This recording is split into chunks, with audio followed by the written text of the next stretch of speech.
अस्सलाम वालेकुम everyone, welcome back to Saleha's kitchen. I hope आप सब लोग ठीक होंगे। तो आज मैं आपके साथ अपनी दावत जो प्रिपरेशंस हैं वो शेयर कर रही हूँ कि मैंने किस तरीके से अल्हम्दुलिल्लाह दावत को मैनेज किया 4 बच्चों के साथ। बहुत अच्छी दावत रही, बहुत ज़्यादा मज़ा आया। जो जिनकी दावत थी उन्हें बहुत ज़्यादा मज़ा आया, तो बस हमारी जो मेहनत थी वो सारी वसूल हो गई। तो ये एक रात पहले की वीडियो है। मुझे रात को अचानक ही पता लगा था कि हाँ कल हमारे घर गेस्ट आ रहे हैं। तो मैंने रात को 12 बजे जो है वो अपने केक की प्रिपरेशन स्टार्ट कर दी थी, केक की तैयारी स्टार्ट कर दी थी मैंने। दावत की तैयारी तकरीबन एक दिन पहले ही सबके घरों में स्टार्ट हो जाती है। तो एज़ इट इज़ मेरे घर में भी मुझे एक दिन पहले पता लगा था कि दावत है, तो मैंने भी एक दिन पहले ही तकरीबन आधे से ज़्यादा काम कर लिया था। मैंने केक बेक करके रख लिया था। केक तकरीबन मेरा फुल रेडी था। मैंने स्पेशलिशियस केक बनाया था, जो 3 मिल्क केक होता है, जिसकी रेसिपी पहले भी मेरे चैनल पे अपलोड है। मैंने वो केक बनाया था और बिरयानी थी और वाइट कढ़ाई थी, सॉरी। दावत में मैंने कोई 10-11 या 5-6 डिशेस नहीं रखी थी, 3 डिशेस थी, लेकिन बहुत अच्छी दावत मैनेज हो गई थी। उसके साथ प्रॉपर सलाद, रायता, चटनी और कोल्ड ड्रिंक, चाय, कॉफ़ी, यानी सब चीज़ें थी अल्हम्दुलिल्लाह। लेकिन खाने में सिर्फ जो मेन कोर्स था हमारा वो इन 3 चीज़ों का ही था। खाना जो था वो बहुत बहुत बहुत ज़्यादा अच्छा बना था। दावत अल्हम्दुलिल्लाह हमारी बहुत ज़्यादा अच्छी हो गई थी। दावत पे जिन लोगों को हमने इनवाइट किया था वो बहुत ज़्यादा गेस्ट खुश हो गए थे। तो बस दावत का तो मकसद ही पूरा हो गया था कि हमारी दावत जो थी वो बहुत बहुत ज़्यादा अच्छी रही थी। केक बहुत अच्छा सॉफ्ट बेक हुआ था। ये तकरीबन 2 बजे की वीडियो है जब मैं चाय और केक खा रही थी। थक गई थी बिल्कुल, और बच्चों को सुला के, मेरी अल्हम्दुलिल्लाह 4 बेटियां हैं, तो जो मेरी ट्विंस बेटियां हैं वो थोड़ा लेट ही सोती हैं, उनको सुला के फिर मैंने केक की जो लास्ट क्रीम वगैरह अप्लाई करनी थी वो बाद में की थी। यहाँ मुझसे एक ब्लेंडर हो गया जिसको मैं शेयर करना लाजमी चाहूँगी। जो लोग अपने घर में बेक करते हैं इन शीशे की जो होती हैं एवन प्रूफ जो होती हैं डिशेस, इनमें तो इसके लिए एक मुझे याद थी ये बात, लेकिन मैं बिल्कुल भूल गई जल्दी जल्दी के चक्कर में कि कभी भी आपने इसको गीले कपड़े से नहीं पकड़ना।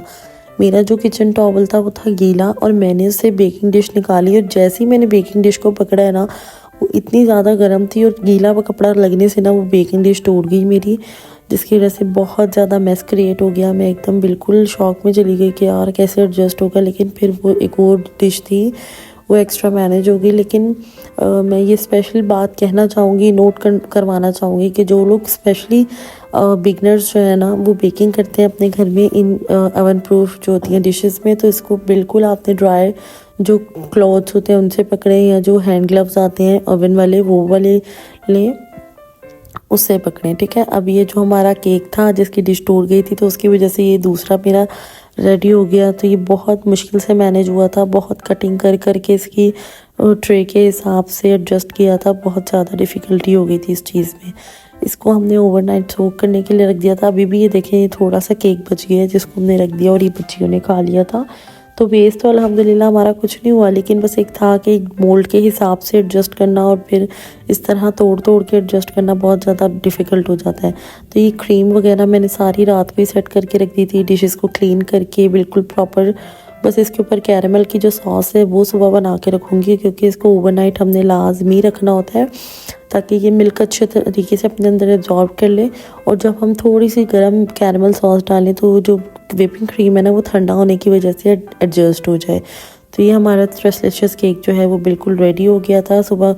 अब यहाँ हमने बिरयानी की जो प्रिपरेशन है वो स्टार्ट कर दी थी। चिकन एक दिन पहले ही वॉश करके फ्रीज़ कर दिया था। बिरयानी में मसाले वाली बिरयानी जो होती है ना वो बना रही थी सेला चावलों में। बहुत टेस्टी बिरयानी बनी थी।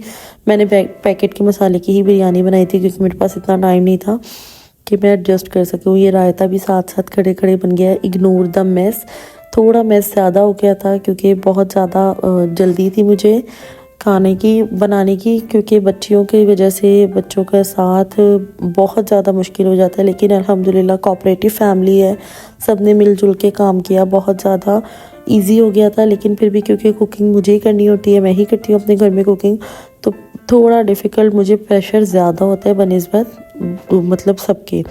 तो यहाँ अब वाइट कोरमा जो है हमारा बिरयानी का वो बिल्कुल रेडी था। ये मैं वाइट कढ़ाई की तैयारी कर रही थी, तो इसके लिए प्याज वगैरह चॉप करके चिकन को अच्छे तरीके से फ्राई करके प्याज को उसमें सॉटे कर लेना है। और अब यहाँ जो है मैं ज़ीरा भून रही हूँ वाइट कढ़ाई में डालने के लिए। इसको हल्का सा भूनना है और कोई भी बोर्ड वगैरह पे रख के आप इसको इस तरीके से चॉप बिल्कुल बारीक पीस सकते हैं, इजीली पिस जाता है ये।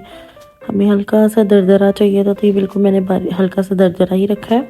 अब इसमें दही में नमक, ज़ीरा और धनिया और नमक ऐड करके इसको हम इसमें शामिल कर देंगे। जो चिकन है, चिकन मैंने निकाल लिया था क्योंकि माशाल्लाह ज़्यादा क्वांटिटी, तकरीबन 15 से 20 अफरादों के लिए खाना था जो मैंने अकेली ने मैनेज किया था, तो इस वजह से माशाल्लाह ज़्यादा क्वांटिटी का खाना था, तो ये चिकन निकाल लिया था ताकि चिकन जो टूटे ना।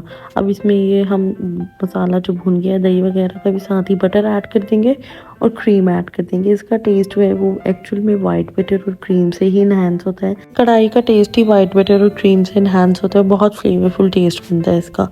तो ये बिल्कुल हमारी तैयार है। जब बटर मेल्ट हो जाएगा तो ये बस लास्ट में हम फाइनल टच इसमें इसके ऊपर गार्निश करेंगे, हल्का सा थोड़ा सा हरा धनिया, क्रीम की थोड़ी सी ऊपर गार्निशिंग करेंगे और थोड़ा सा इसमें अदरक जो चॉप किया है वो डालेंगे जब हम इसको डिश आउट करेंगे। साथ ही हमने जो है ये बिरयानी के लिए रख दिया है पानी। जो सेला चावल हमने बॉईल करने हैं, सेला चावल मैंने तकरीबन 2-3 घंटे पहले ही भिगो के रख दिए थे और इसका पानी बॉईल करने रख दिया था। इसमें थोड़ा सा मैंने सिरका भी ऐड किया है क्योंकि इससे चावल बहुत ज़्यादा खिले खिले बनते हैं। ये देखिए, थोड़ा सा सिरका जब चावल में बॉईल आने लगे थोड़ा सा सिरका ऐड कर दिया तो चावल बहुत ज़्यादा खिले खिले बनेंगे। ये कोरमा भी तैयार है। कोरमा जो है ना वो मैंने हल्का सा लिक्विड ही रखा था, इसकी ग्रेवी हल्की सी लिक्विड थी क्योंकि मुझे तकरीबन आधे पौने घंटे का दम देना था, तो फिर इसलिए मैंने लिक्विड रख दिया था ताकि जो है नीचे लगे ना। तो बस अब इसकी हम लेयरिंग कर लेंगे। चावलों की दावत बहुत अच्छे से मैनेज हो गई थी, बहुत मज़ा आया। हम आने वाले जो थे, जो गेस्ट थे जो हमारे घर आए थे, वो बहुत ज़्यादा खुश हो गए, तो हमारी मेहनत वहीं वसूल हो गई। जो गेस्ट यानी जिनको आप दावत पे बुला रहे हैं, अगर वो ही खुश ना होके जाएं तो आपकी दावत का या आपके इतने ज़्यादा खाने का, इतने ज़्यादा पैसे लगाने का कोई फ़ायदा नहीं। कम आप मतलब बजट में रहते हुए कम आप चीज़ों के साथ भी बहुत अच्छी दावत कर सकते हैं। कैसे? उन लोगों को इज़्ज़त दे के। खाना सिर्फ अच्छा होना कोई बात नहीं है, आप लोगों ने प्रॉपर उनको इज़्ज़त देनी है, आप लोगों ने प्रॉपर उनका ख्याल रखना है, उनसे खुलूस से पेश आना है, उनको आओ भगत करनी है। तो मेहमान कैसे ना खुश हो, ऐसा हो ही नहीं सकता।